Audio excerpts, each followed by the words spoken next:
Hey, everybody. Thanks for coming back to part two of this week's episode, all about paralegals in Ontario. I'm here, as always, with my dad, your host, Neil. Hi, Dad. Thanks for coming back. Glad to be here. Hi, everybody. And so, if you haven't had a chance to watch our first episode from earlier this week, we really encourage you to do that. It's going to give you some good background on what we're talking about today. And today we're right back at it with Frank Alfano and Wayne Gendel, and they're going to start off by telling us some of the most notable or craziest cases that they've ever been able to take a part of. I think everybody will be surprised. There are things that go on that can happen to you even if you get a simple speeding ticket. It's not so simple. So pay attention, have a look. I think that you will enjoy this. That's right. Other than our wackiest cases, today we're going to learn about what hidden suspensions are. And that's probably something you can't afford to miss. So stay tuned, grab a water, take care. This is a ride, but you're going to learn all about what hidden suspensions are and how they can impact you. Remember to like, leave a comment, hit subscribe, tell a friend. And we really hope you enjoy part two of our episode all about paralegals in Ontario. I wanted to ask you about some maybe interesting cases that you guys have had. Could you maybe talk a bit about something that sticks out in your mind that might give us an idea of how things might go? Yeah, I can bring up one. I had a guy who's under suspension. I think it was like second or third time drive under suspension. And I said, "Holy cow, buddy, I just got the disclosure and you've got $35,000 worth of fines." So he says, "Don't worry." He says, "Just, go to court and I'll have it taken care of." He paid it off in cash the day I went to court. So we ended up getting a pretty good deal for him. But, even 1 or 2 points, for some people, it's their life, they're drivers, right? So traffic tickets are super important for people. But that's one that comes to the top of my head right away. I did a 307 in a 90, basically stunt driving. Police officer on the 401 is facing the other way. He has to do the U-turn on the dirt road there. And I never studied physics in school, but I thought to myself at 307 kilometers, how fast and how far away is he? And, we had a huge loss of sight argument. There's no way. He didn't get a plate. It was too fast to get a plate. He couldn't make eye contact. There was nothing unique about the car. 10 minutes later, you pull over the same make and model of car, but that's not enough. They couldn't be sure it was him. They wanted to convict him, but they couldn't. Wow. I love telling this story because, as we all know, traffic has sure changed over the years. But in the 1970s in Toronto, I was driving to work and I got pulled over by a police officer. I wasn't doing anything wrong. He had the speed gun. So he came over and he said to me, "I need your help." And I said, "Okay, what help do you need?" He said, "I need you to hold the speed gun and let me know if somebody's speeding because I got to write out these things." I thought, boy, if things changed in 50 years, that's a true story. By the way, I didn't notice anybody speeding as they were going down the street like this. That's an honest, true story. Wow. 50 years ago. Hey, guys, what are hidden suspensions? How do you them? Well, a hidden suspension is basically what we refer to as a suspension that's not on the ticket. And they're almost always hidden. For example, if you had a drive suspend, there's a statutory 6-month suspension, and nowhere on your summons does it say that you'd be suspended for 6 months if you were found guilty of it. But in court, when they're reading out the charge, they say if you're convicted, you'll be suspended for a period prescribed by statute. So there's a warning there. But where it's really diabolical is where you have like a G1 unaccompanied or G2 alcohol above zero, these novice driver violations. Not only is it not on the ticket, but they don't warn you about that in court. And worse, these tickets have an out-of-court settlement, so it's just like an $85 fine. So these poor kids, you're 16, 17, pays the fine, then he gets a 30-day suspension and didn't know about it. So no warning. So if you get a ticket, you might be smart to call a paralegal. Call a paralegal. And I while I don't encourage Googling, if you're not going to hire someone, at least Google that because that might trigger you to not pay that fine. Yeah. Wow. Yeah. Isn't that interesting? It seems to me nowadays it takes so long to get a court date. I think that they're throwing a lot of stuff out. Is God that bless them. true? Yes. Crazy part of our system, isn't it? Well, Um, COVID did put things behind, but they are catching up. So, but it can still be a while. There's usually a negative spin on cases getting thrown out, but we have to remember that, like anything else in life, you have to prioritize cases. And an efficient prosecution unit will throw out minor infractions that don't affect the public interest so that they have the resources and time to prosecute offenses where there is a public interest. So, I don't care how many 10 over speeders or parking tickets don't get heard because there's a careless cause death with a family in the balance. So, you know, being backlogged and making decisions on what cases you try is really important because it sets out our values.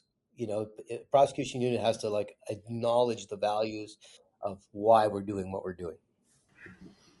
so I'm curious, guys, because I think people are aware of some of the offenses that can happen, traffic, perhaps things that just occur to us. But are there some not so known offenses that people get caught up on? I could just jump in for a second. I think a lot of people don't realize that, people that have businesses and have like trucks and big trucks and hauling stuff, they have a whole different set of rules. So they have to, make sure their load's proper. They have to carry logbooks. So it's their lifestyle. This is their living. So, truckers are really, really a whole different set of breeds for their tickets. And, a lot of people don't know. But once you get a business, you've got to apply by a whole different set of rules or more rules, so to speak. So that's one thing for sure. The other is the implications. So a lot of people like cell phone charges right now are the insurance company's new darling. It used to be that if you had a careless and you got convicted of careless, that could double your premiums or put you in a risk market. But cell phones that, when they first started in 2010, they had no demerit points. It was a low fine. Now it's a $500 fine, a mandatory 3-day suspension, which is hidden. And it's escalating suspension. So in a second, you'd get even higher suspension, and then the next one even higher. But your insurance company sees a cell phone, uh, you're probably, in your worst case, going to end up in the facility market. So Really? it's a very common charge, but the implications of a cell phone are horrible. And remember, it's also mandatory suspension, so there's 2 entries on your record, not one. Yeah. And, people, if I can jump in, people need to be aware too. A lot of the charges I get for cell phone are the driver is getting caught at a stop sign or stop light or an intersection, and the cop standing there. You can't touch your phone while you're on a public road. You can have it in a mount, but you can't touch it. You can touch your screen on your car to adjust your, heat and stuff, but you cannot touch your cell phone on your mount or anything. So they're catching people even at stoplights. So don't do They're, it they're unless doing you're. some crazy things, yeah. Oh yeah, And you do it without even thinking, right? It, yeah, it just comes naturally. yeah. And Just do it hands free is the way to go. yeah, yeah. And certainly safety is really supposed to be the first thing that you're interested in when you're driving. So it's a good idea. Now, you just used a term, Frank. You go into facility. Maybe talk a bit. I know that it's an insurance part, but what's facility? And maybe that will enhance people's understanding why they shouldn't do some of these things. So if you're going to drive a car in Ontario, that car must be insured, and insurance companies charge what we call premiums or the rate. And that rate is based on the risk criteria that a driver poses. So depending on your age, depending on your driving record, depending on any past claims, they do a risk assessment. They give you a star rating, and based on that star rating and some other factors, they decide how much money you're going to pay for insurance. A facility market is what is referred to as a high risk market. So if you pose a high risk, you're going to end up in a market of insurance or a list of available insurers that do high risk. And so if you've had a couple accidents, you might find yourself in a risk market. If you got a bunch of tickets, you might find yourself in there. But it takes serious offenses for just one strike to end up in a facility market. So offenses like drive, suspend, careless, cell phones, those will put you, just one will put you in a facility market. So it's expensive enough to get in car insurance nowadays, let alone to be in facilities. So yeah, it's really not worth holding onto your phone or driving in a silly manner because it can cost you fortunes for a long time. It might even cost you getting insurance, I guess, if you're really doing something silly. Every ticket has, usually points involved, and those points add up. And, insurance companies either sometimes go by points or they go by the charge. So every ticket should be fought because all it takes is one of those, and we're more than paid for if we can help you get it lowered or get it withdrawn. So Yeah, for super sure. important. A lot of clients ask why our fees are higher than the fine. And, we always say just figure out what your insurance is going to increase, multiply that by 3 years, because that's how long they have access to your abstract. And then you'll see that our fee is substantially less than what you would be paying the increased insurance fee. It is fascinating to think about. And of course, in all seriousness, you do go to school and you do provide a service that's very, very important for probably a growing number of people. So mathematically, it might make sense to see a paralegal. But frankly, as you said, you're not going to Google the answer to win in court. So if unfortunately you've run up against a challenge, you need to seek the direction and the guidance of a leader in that area, which in this case would be the two of you and your colleagues who are paralegals. So it certainly makes sense. And of course, the law, the lawyers too, of course. Guys, when I was doing some research, I found something called statutes of limitations. And I was really shocked by this that if you're a plaintiff, you're going to make a legal claim, you can really get messed up because there's a deadline. Is that correct? Can you please explain all Yeah, this? Because that was fascinating to me. it makes perfect sense. Like the more serious something is, the quicker you're going to react to it. And the idea is that if you take too long to do it, it couldn't have been that important anyway. And there has to be finality to things. So limitation period is the deadline by which you have to do something. And that makes sense because otherwise something's going to hang over someone's head forever, and we just don't want to live like that.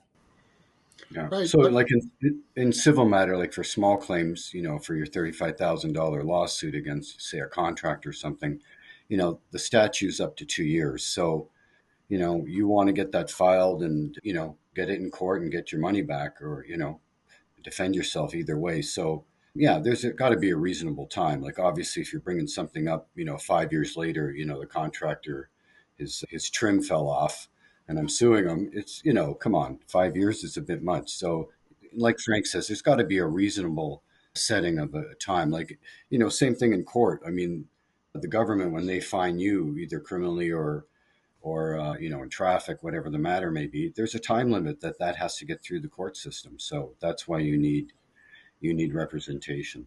yeah, and I was And fascinated. Sorry, Frank. I was just want to say I no, was fascinated because when I was looking at this, and again, the numbers may be off. I didn't delve that deep. I need a paralegal to learn about this.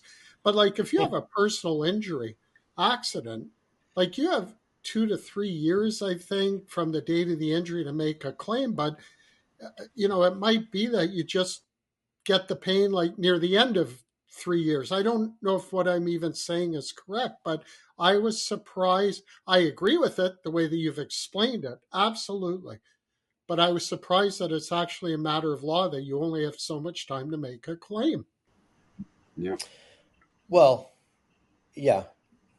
I mean, I think it makes a lot of good sense to have a limitation period. Like in personal injury, for example, most lawsuits started with a SABS claim, and so we already knew the injuries. To use Wayne's example of 5 years, like how badly did you want that money that you waited 5 years before you Yeah. bothered to file a single sheet of paper? Yeah. Like the system's already overburdened, so we do that to sort of cull the herd. Yeah. It's fascinating because I have a friend who had a fall last year in a theater and she actually smashed her face. She did see her legal professional right away because there was damage, but it's more than a year now to even get a response from the people where she fell. So Yeah. this is a long process, or it can be. But again, everybody, it makes sense to have a professional working with you. I think that's the best lesson. I'm wondering if there's anything else that you'd like to add on, fellas. We're going to wrap it up soon, but I this, can I add. hope. Go ahead, Yeah, I Wayne. can add one thing. There's another thing that we do as notaries, if as long as you get your certificate, which I have, is called Notary Public. Yes. So I was kind of shocked, but once I learned about it and all the documents that need to be notarized, I've done over 300 already this year. That's how many I'm getting. So it's insane. Wow. But, if you're gifting a vehicle, your passport, wills and estates, um, travel consent letters is a big one now. So, these need to be notarized, and a lot of paralegals are certified to do it, like myself. We can even do it online by video now, but not every document. Some you cannot do by video, but a lot you can now. So that's another thing that we do, and we're again usually a really affordable price on that too. One question just before we sign off. So I think real estate is not within the purview of paralegals. In other words, you should always have legal advice when you're doing a real estate transaction or an investment, in my opinion. But that's Yep, not something that paralegals do, I guess. Not we in the do. scope of practice, no. No. Okay. Now, they are adding one component of family law for paralegals to do, and that'll be simple divorces, which is going to be starting to be regulated in 2025. So it's just one small component of family law for simple divorces, and that'll be a nice feature for people and make it much more affordable. Oh boy, that's a terrific announcement, actually. That's a great Yeah. thing. Well, Frank, Wayne, I want to thank you both for coming on to the Your Gray Matters podcast. You guys are professional. Your field is so well needed. And ladies and gentlemen, if you have a question and you're not sure, just pick up the phone or get in contact with a paralegal. That person is trained to let you know whether you need the help or not. Fellas, I appreciate you both for coming on. Thanks very much, Neil. It was Thanks. fun. Okay. And what we will do is we will post contact information, etc., on this podcast so that if you want to find Frank or Wayne, and Frank, I know that you said that you're not practicing right now, but for sure Wayne is, but we'll make sure that people can find you if they need you. Everybody, thanks very much for tuning in. Keep your nose clean. Don't do anything wrong. And we'll see you next week. Bye-bye. Take Thank you. care. Bye bye. Thanks for watching. If you found it interesting and you liked it, give us a thumbs up. If you're ready to subscribe, click right here. And if you'd like to see another episode, click right here. Tell a friend. Send us comments. Thanks a lot.